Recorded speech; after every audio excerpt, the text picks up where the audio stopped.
Бүгін Мұхаммед Хайдар Дулати атындағы Тараз мемлекеттік университетіне Қазақстан Республикасы парламент мәжілісінің төрағасы Нұрлан Нығматуллин мен облыс әкімі Асқар Мырзахметов ат басын бұрып, оқу ордасының тыныс-тіршілігімен танысып, жастармен сұхбаттасты. Ел болашағы білімді және ғылыми жаңалығы мол жастардың қолында. Осыған орай университет студенттерінің стартап жобаларына байланысты жасалған көрмені тамашалаған қонақтар оған жоғары баға берді. Бұл болашақта ауыл шаруашылығына, өндіріске аса қажет ғылыми жаңалықтар екені айтылды. Бас ғимараттың үлкен залында өткен кездесуге 500-ден аса студент жастар қатысты.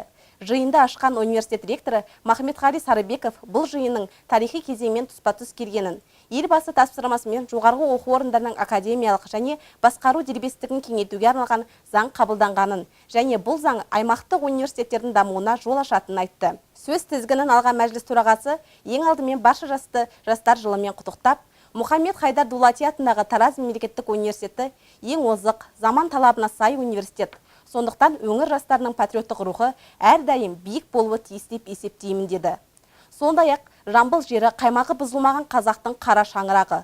Бұл қасиетті мекенде қазақ мемлекетінің негізі қаланды. Бұл аймақтың экономикасы да өсіп келеді. Өңірде инвестиция көлемі артып, негізгі капитал былтырғы жылмен салыстырғанда 10% артқан.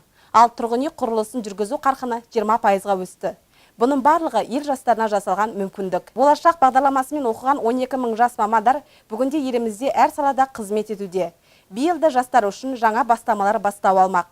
Осы орайда ғылыммен айналысатын жастарды қолдау үшін гранттық қаржыландыруды көбейтуде 3 миллиард теңге мемлекеттік бюджеттен бөлінбек деп айрықша атап өтті. Мәжіліс төрағасына студенттер өз көкейлерінде жүрген сауалдарын қойып, оған толыққанды жауаптарын алды.